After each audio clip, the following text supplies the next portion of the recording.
Naam, tunaifungua kurasa kwa mara nyingine. Pia tunakutana na dude hili hapa jipya kabisa, ambalo lina mwanadada mmoja ambaye anaitwa kwa jina la Kashinde.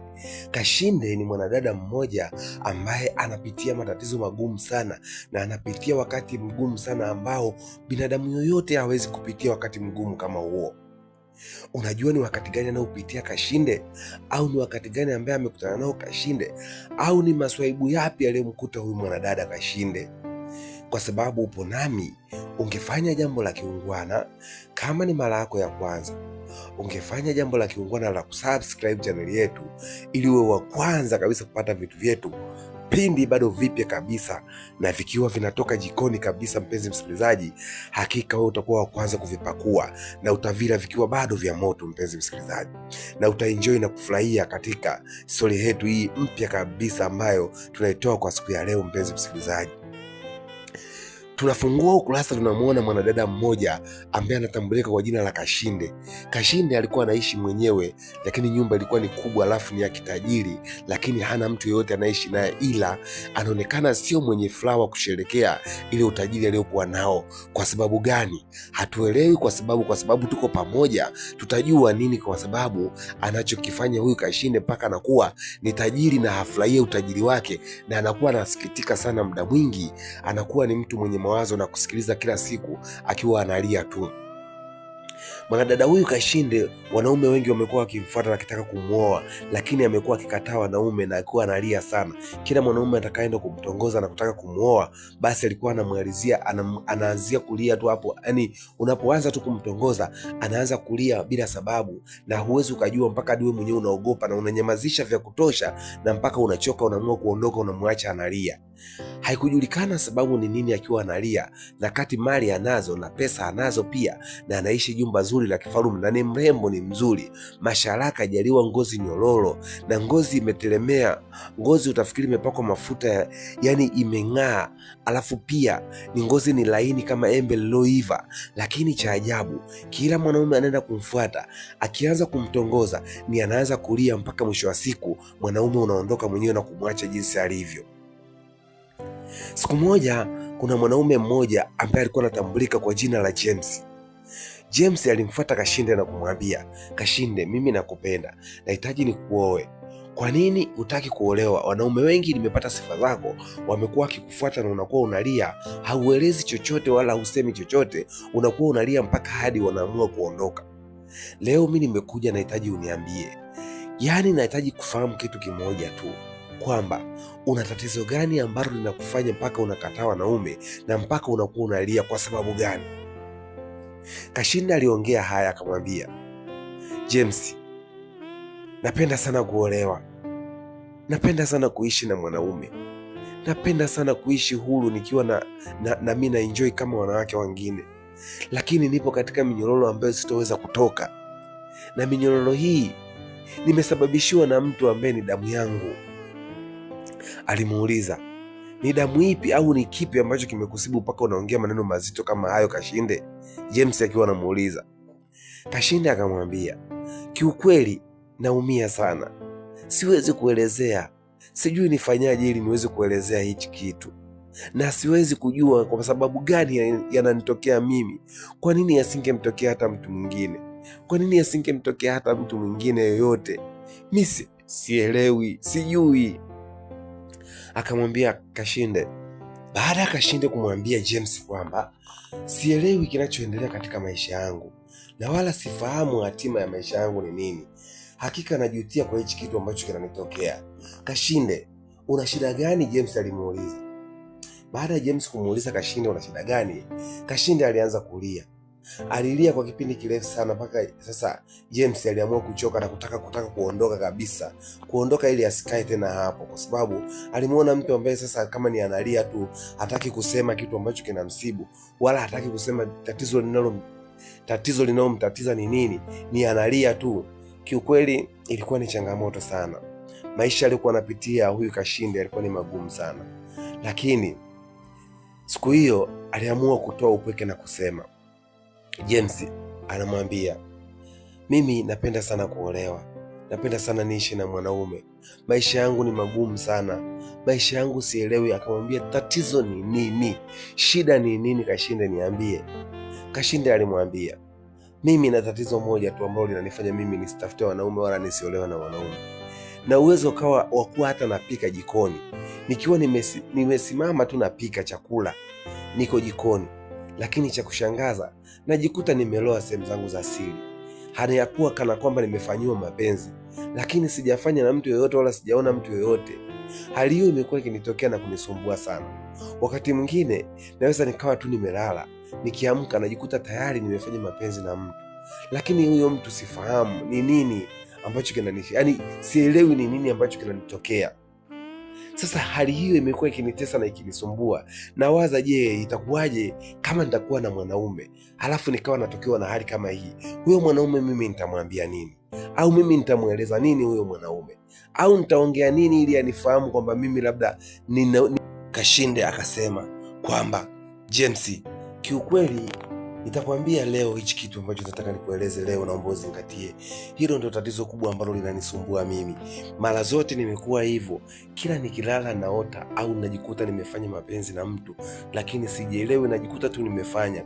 Sasa hili tatizo nashindwa ni kama nitaolewa, nitamwambia nini huyo mwanaume endapo kama nitakutwa na hii hali kwamba nimeshafanya mapenzi na mtu alafu nimeolewa katika sehemu zangu za siri? Huyo mwanaume atanielewaje?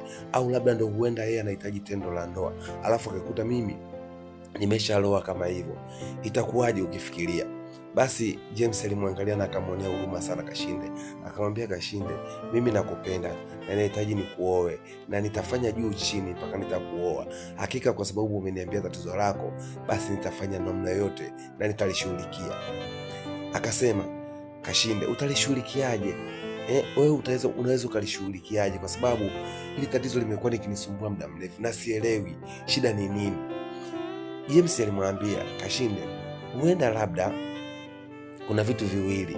Huenda labda unaweza kuwa umefanyiwa labda namna au umelogwa, au inawezekana labda kuna jini mchafu anakutembelea ndo anayekufanya unafanya hayo. Akasema kwani, akamuuliza swali, kwani unapokuwa umelala huwa unaona kama unaota au tu vipi, au inatokea tu unajikuta umefanya hivyo? Akasema Kashinde, sipitiwi na ndoto ya aina yoyote, ila najikuta tu nimeloa tu, hata kama ingekuwa ni mchana. Yani hakuna, hata kama nitakuwa sijalala, naweza nikawa tu nimesimama nafanya shughuli zangu au nimekaa nafanya kazi zangu ikiwa tu kabisa mchana, lakini najikuta tu tayari nimeshakutana na hiyo hali kwamba sehemu zangu za siri zimeloa na sielewi zinaroaje, yani kwamba nimefanya mapenzi. Na kabisa, yani inaonekana kabisa ni uteute kabisa wa tendo la ndoa kabisa kwamba nimefanyiwa. Sasa sielewi hili tatizo linatokana na nini. Labda sijui, labda katika familia yetu labda kuna laana, au labda ndio maana imenitokea hivi. Laiti kama ningelikuwa mimi hata na wazazi wangu ningewaeleza, lakini mimi sina wazazi wangu. Mimi niko na kakaangu tu mpendwa mmoja, ambaye kakaangu huyu ni tajiri na ana pesa, na hata hii nyumba ni amenijengea yeye, amenipa kila kitu, na kitu chochote ninachokitaka kwa kakaangu ananipa. Kwa hiyo nashindwa kuelewa sasa ili tatizo kwamba linatokana na nini. Ni jini au ni nani? Na sina wa kumweleza kakaangu. Yani nashindwa, hata kama nitataka nimweleze nitamwanzia wapi, sababu yule ni kakaangu. Hivi nitaanzaje kumwambia kitu kama hicho kwamba kaka, mimi najikuta nimeloa sehemu zangu za siri, au najikuta hivi? Kakaangu naanzaje kumwambia? Ilikuwa ni mtihani sana kwa Kashinde. Kashinde alikuwa anavumilia mambo makubwa sana ambayo yalikuwa hata kimfanya anakosa hata amani na kufanya chochote katika maisha yake, kwa sababu hicho kipindi alichokuwa nakipitia ni kigumu sana. Wewe uwezi ukajishangaa muda haujafanya chochote na mwanaume yoyote, unakutana tu na hiyo hali halafu hauelewi imetokana na nini. Hivyo ndo taratibu zilizokuwa zinamfanya Kashinde akiwa anakataa wachumba wengi, na wanaume wengi walikuwa wakitaka kumuoa alikuwa akiwakataa. Lakini bwana James alimwambia kwamba, Kashinde, kwa kuwa umeniambia na hili tatizo, mimi nitaongea na nitafanikisha kukutibia, na nitahangaika mahali popote mpaka nitajua tatizo ni nini. Basi bwana James aliondoka. Baada ya kuenda, akaenda kukutana na babake mzazi. Bwana James alikaa na babake mzazi akamwambia, baba, nashukuru Mungu uliniambia nitafute mwanamke wa kumuoa. Mwanamke nimepata, lakini kuna changamoto ambayo inasababisha mimi nisimuoe. Je, baba unaweza kunisaidiaje?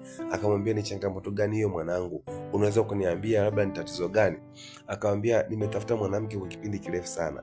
Nimeteseka sana kutafuta mwanamke aliye bora kwa ajili ya maisha yangu, lakini nimekosa baba kupata mwanamke aliyetulia.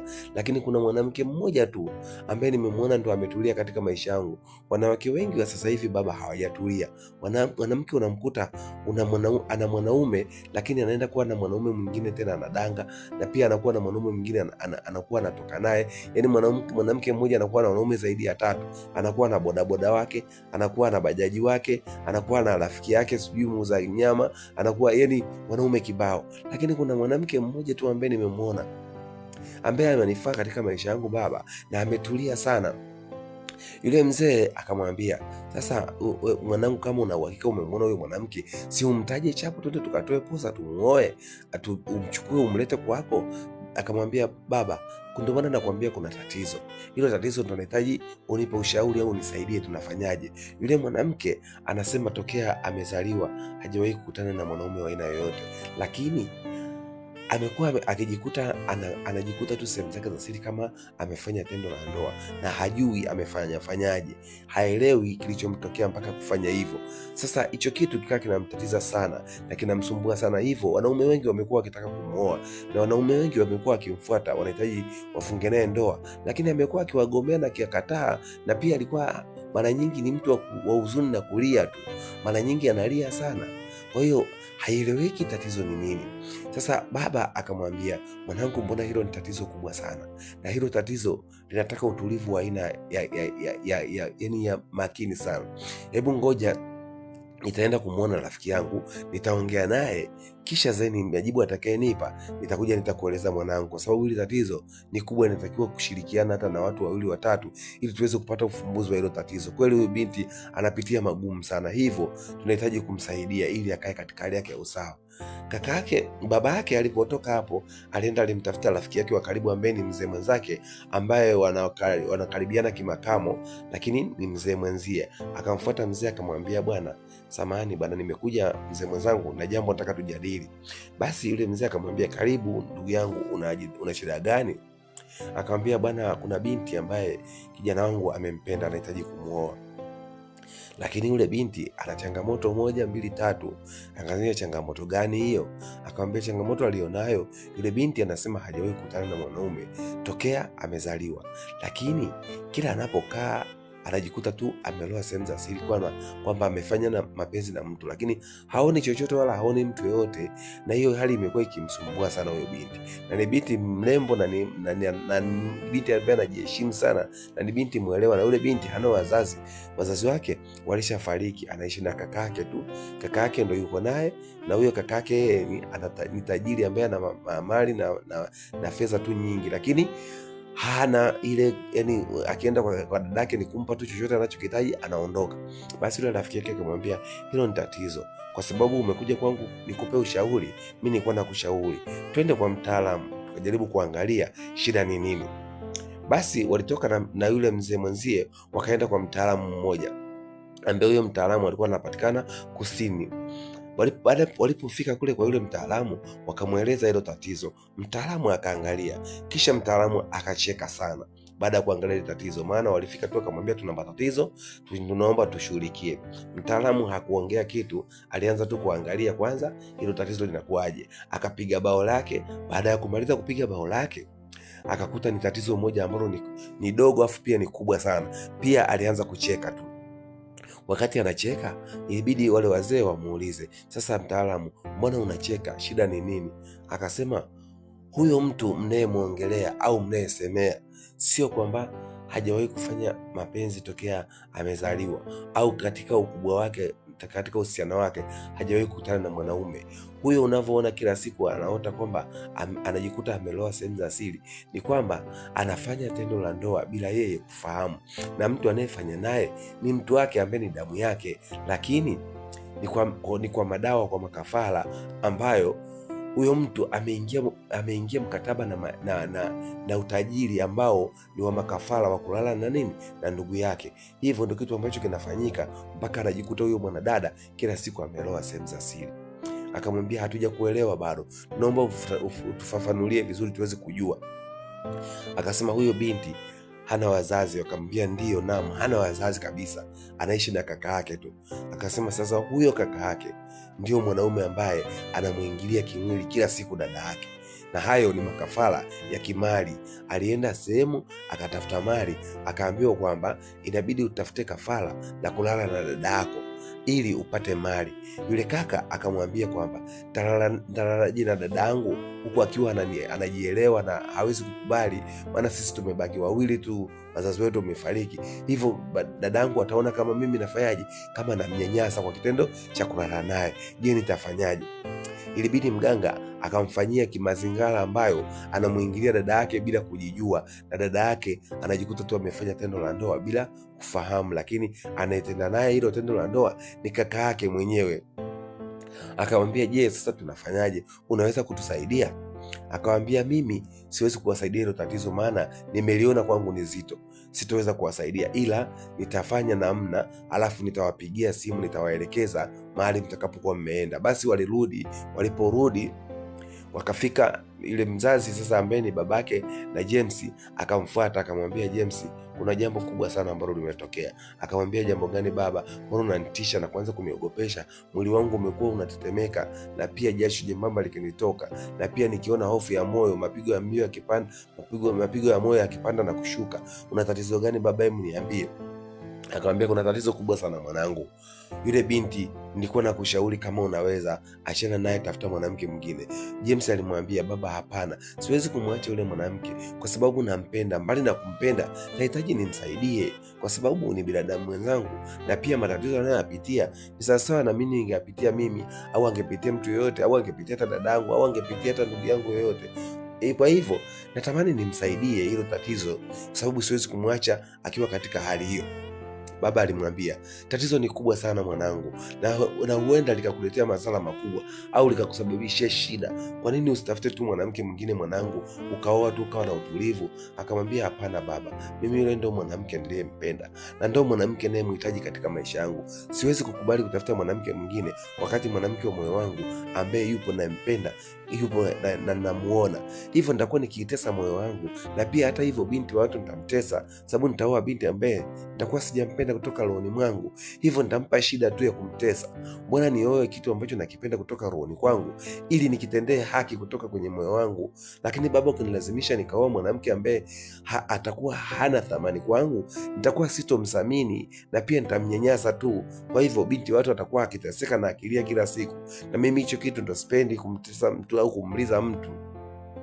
Baba akamwambia, mwanangu, wewe kama uko tayari kumwoa yule binti, mimi sitokupinga, lakini tambua unaingia katika vita kubwa sana, na hiyo vita sidhani kama unaweza ukaiweza kuidhibiti hiyo vita, kwa sababu unaingia kwenye vita ya kimali. Akamwambia, baba, una maana gani kuingia vita ya kimali? Mimi nataka mke, sitaki mali. Akamwambia, sijamaanisha hivyo kwamba unafuata mali kwa yule binti, hapana, ila vita unaenda kuingia pale ni vita ya kimali. Maana huyo mtu anayemuingilia huyo binti ni mtu ambaye ni ndugu yake wa karibu na ni damu yake kabisa, lakini anamuingilia kwa sababu ya mali, na yule binti hatokaa aolewe, kwa sababu akiolewa tu mpango mzima yule mtu ndugu yake unaharibika na hatopata pesa tena. Kwa hivyo unajichelewesha tu, achana na huyo binti, oa mwanamke mwingine. Jamaa alikataa, akamwambia, hapana baba, mimi nitamuoa na nitamuoa itakavyokuwa. Siwezi kuchagua mwanamke mwingine katika maisha yangu, na haiwezekani kaka yake akamfanyia mdogo wake hivyo. Akamwambia, sasa unabishana na mimi wakati mimi nimeshaenda sehemu na nimeona kabisa. Kwa hivyo mwanangu, kama hauamini, hata wewe pia naweza nikakupeleka ukajithibitishie mwenyewe. Basi mtoto alikubali. James akamwambia, naomba nipeleke baba.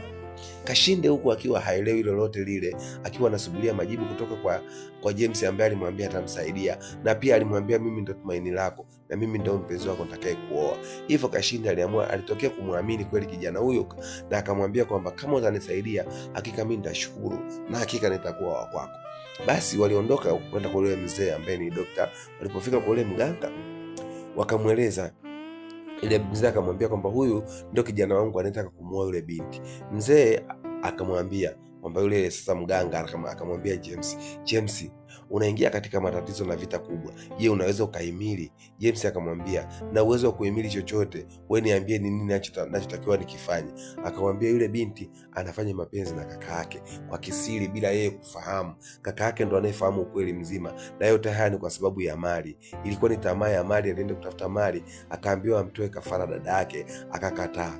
Baada ya kuambiwa kutoa kafara dada yake, alipokataa akamwambia basi kwa sababu una ndugu yote na ukumtoa kafara na dada yako utaki kumtoa kafara, basi utakuwa ukizini naye, na kila ukizini naye ndivyo utakuwa utajiri wako ukiongezeka.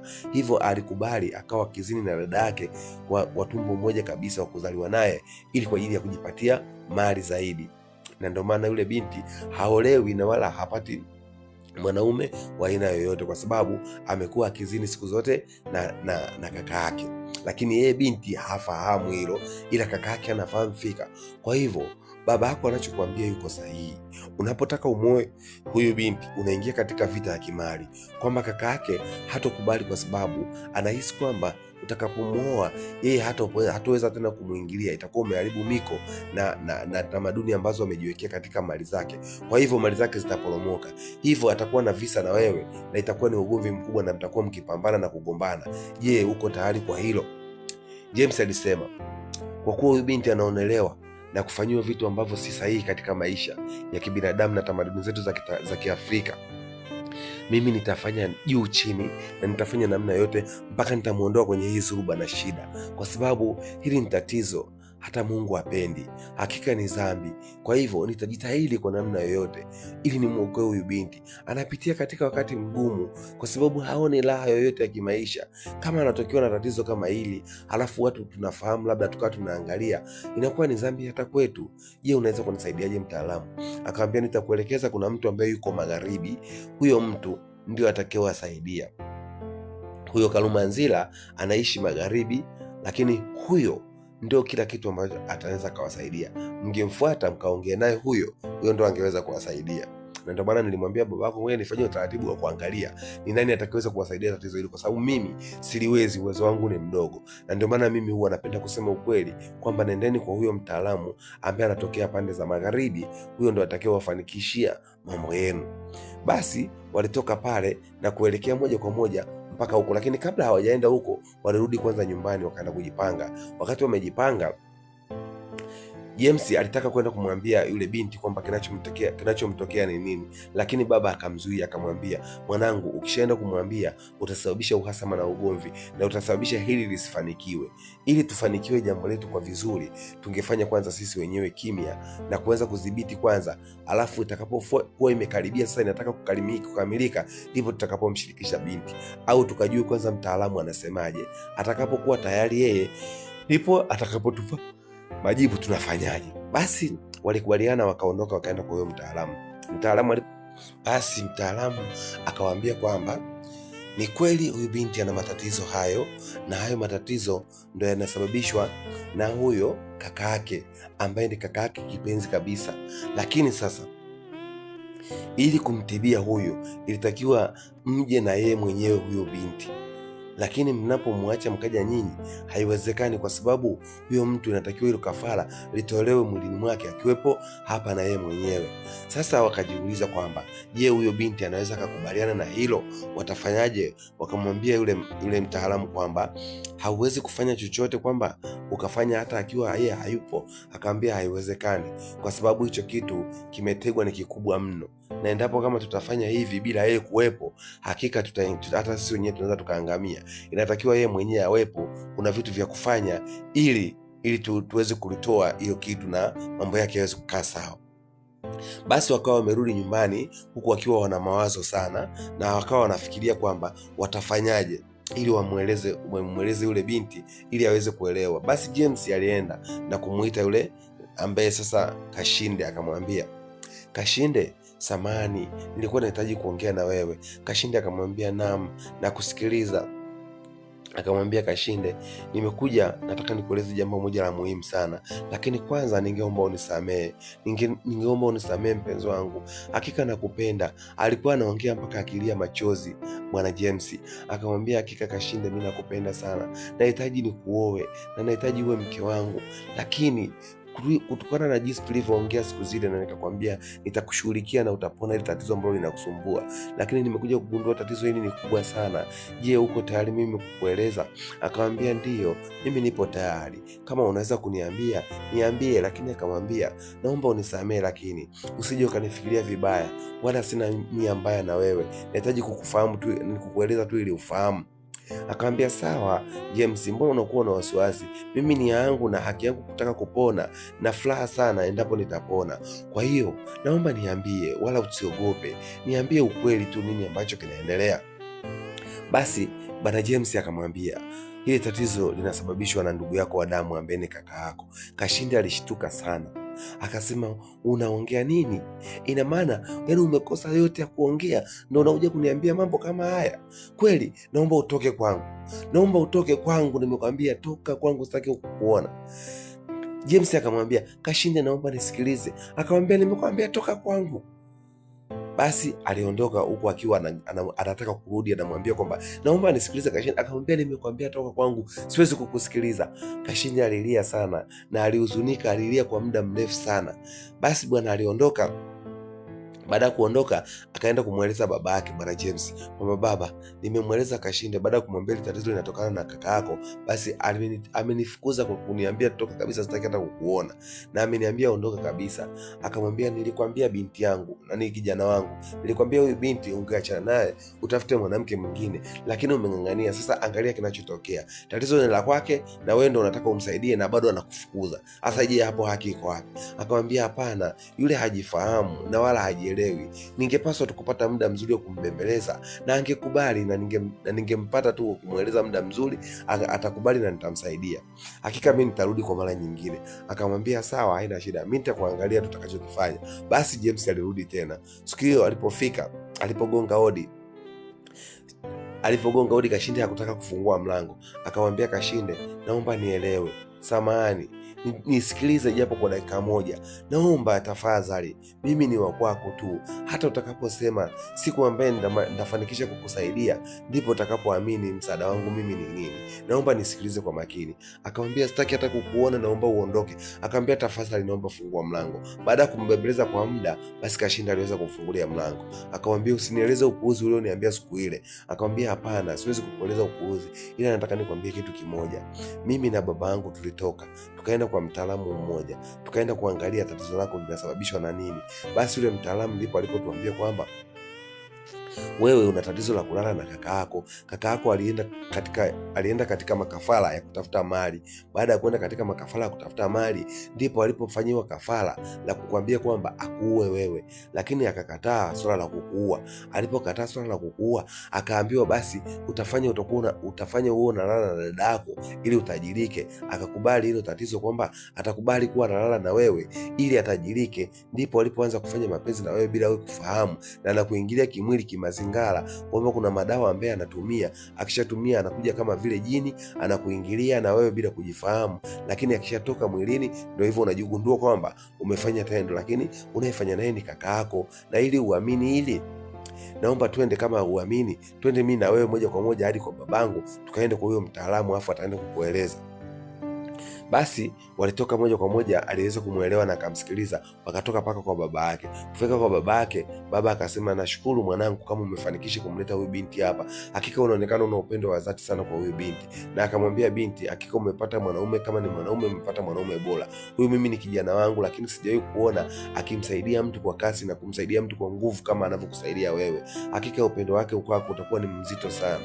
Naomba ungemkubalia jambo lako aweze kulishughulikia, kwa sababu nimekuwa nikigombana naye sana. Hata mimi sikupenda hata kuoe, lakini amekuwa akipigania sana, na akasema kwamba siwezi kuoa mwanamke yoyote zaidi ya Kashinde, hivyo nitaamua mpaka aje kufanya chochote mpaka nimsaidie. Basi wakatoka moja kwa moja wote wakaenda paka kwa yule mtaalamu. Baada ya kufika kwa mtaalamu akafanya manuva yake na kisha akafanya machekete yake. Alipofanya machekete yake, akamwambia binti, wewe unalala na kaka yako, na ili umuone kaka yako nitakuonesha sasa hivi hapa. Na hakika alikuwa ni mtaalamu, alimuonesha kwenye kitambaa sasa jinsi kaka yake anavyofanyaga. Kumbe kaka yake kuna vitu ambavyo alipewa, akishameza hivyo vitu na akishajipulizia kwenye mwili wake anabadilika na kuwa kiumbe wa ajabu ambaye kama vile jini. Akifika pale anakuwa haonekani na kiumbe yoyote yule, na ana uwezo wa kumwingilia mtu na kumvaa mtu yoyote yule ambaye anamhitaji, lakini bila mtu kuelewa. Kwa hivyo ndivyo anavyofanyaga mapenzi na dada yake bila kufahamu. Dada yake baada ya kuona kwamba umbile la kaka yake ndio linafanyaga vile, basi alilia sana na alisikitika sana na alijilaumu sana kwenye maisha. Akasema, hakika mimi katika maisha yangu ni bora nife kuliko kubaki tena duniani. Akamwambia, hapana, hilo tatizo linaweza likatibika na ukapona na ukaolewa na mwanaume ambaye unampenda na ukaishi kwa pamoja. Alimkumbatia bwana James na akamwambia, James, nakupenda na kushukuru kwa kunisaidia hili na kushukuru kwa kunifumbua macho yangu. Hakika siku zote nilikuwa nikiishi kama kipofu, sikuweza kujua tatizo ambalo linanitokea mimi. Nimekuwa nikiteseka na nateseka kila siku, na waza ni jinsi gani mimi nitaishi kama watu wengine wanavyoishi. Watu wengi wanaolewa leo, mpaka mimi nimekuwa na miaka 30 sijawahi kuolewa na mwanaume yoyote. Kila mwanaume anayekuja mimi namkataa kwa sababu ya hili tatizo. Nimekuwa nikiogopa, na hofu yangu kubwa nilikuwa naogopa kwamba nitamwambia nini mwanaume atakayenioa. Lakini wewe umekuwa msaada kwangu na hukutaka chochote kwangu zaidi ya kusema unanisaidia, na hakika nakupenda. Akamwambia, je, mtaalamu, sasa tunafanyaje? Akamwambia, huyu dawa yake ni ndogo, ili kumfanyia huyu mtu aweze kupona nitakupa kuna dawa. Nikishakupa hiyo dawa, muda wowote unatakiwa unajipulizia mwilini na nyingine unakunywa. Atakapokuja, akifika tu kwako, akitaka kufanya kile kitendo, basi atabadilika pale pale na kuonekana live akiwa katika mazingira ya ajabu. Hivyo ndivyo itakuwa mwisho wake hapo. Lakini angalia sana isije katokea tatizo lingine au kakosea masharti kwa wakati mwingine, isije kawa mbaya, sababu huyo kaka yako ni mtu mmoja mbaya sana kwa sasa, kwa sababu anachoangalia ni mali, tena sio utu. Hana utu tena moyoni, anachoangalia ni mali. Hivyo hii dawa utakuwa ukipulizia mwilini mwako na nyingine unakunywa. Ukishakunywa, atakapofika tu akitaka kufanya kile kitendo, atabadilika pale pale na atatokea katika umbile lake la kawaida, na hapo hapo ndipo utakapomkamata. Na ukimkamata moja kwa moja umlete huku, moja kwa moja msaidiane na huyu bwana James, mlete huku. Basi ndipo walipopewa hiyo dawa na kuondoka. Wakamwambia yule mtaalamu, vipi kuhusu malipo? Mtaalamu akamwambia, mimi huwa sipokei hela mpaka atakapomaliza kazi yangu. Malizeni kwanza hilo, afu ndipo nitawaambia gharama zangu. Akamwambia, basi haina shida, tunashukuru kwa hilo. Wakarudi nyumbani. Baada ya kurudi nyumbani, basi yule dada ambaye ni Kashinde akaamua kuchukua ile dawa na kujipulizia. Baada ya kujipulizia na nyingine akanywa. Wakati amekunywa, walikuwa wameshaongea na James, akawa amemtega James akae sehemu ambaye ni karibu jirani, ili itakapotokea la kutokea, ili awe jirani kwa ajili ya kuweza kumsaidia. Wakawa wameandaa moja kwa moja tayari na usafiri ukiwa uko tayari kila kitu. Yani kwa kifupi, walijipanga kwa kila jambo kwa ajili ya kuweza kutimiza hili, na wakahakikisha kwamba kila kitu kitakaa sawa. Baada ya hapo ikabidi sasa wakae. Baada ya kukaa muda si mrefu, basi yule dada alianza kujisikia hali ya tofauti. Akaona kama mwili unalegea. Mara ghafla alishangaa mtu akianguka mbele yake ambaye ni kaka yake mzazi, na ni kaka yake kuzaliwa damu moja kabisa, akianguka mbele yake na akiwa uchi wa mnyama, hana hata nguo hata moja. Ndipo walipomuita yule James, wakambeba yule bwana ambaye ni kaka yake na Kashinde, wakampakia kwenye usafiri na kumpeleka moja kwa moja mpaka kwa yule mtaalamu. Baada ya kufika, mtaalamu akawapokea, akawaambia, nashukuru kwa kuja, mmefika salama na haujakosea masharti yangu. Hivyo ukikosea tu ingetokea matatizo, maana huyu mtu alipoanguka tu pale itakiwa mmwaishe chapu na mmefanya la maana, kwa sababu mngemchelewesha angeondoka, basi angekuwa ni kiumbe wa ajabu sana na angebadilika. Usingekubali tena hata kama ni kaka yako, na wala usingemuona tena katika maisha, ila mmefika kwa wakati na mmewahi, na huo ndio ulikuwa mtihani mgumu sana kuufaulu. Lakini kwa sababu mmeufaulu, sasa mtakuwa mmefanikiwa katika maisha yenu na mambo yenu yote yatakaa sawa. Basi alianza kumtibia yule bwana kaka yake sasa, ambaye ni kaka yake na Kashinde. Alikamtibia, akamrudisha katika hali yake, na pale pale kaka yake Kashinde akapona.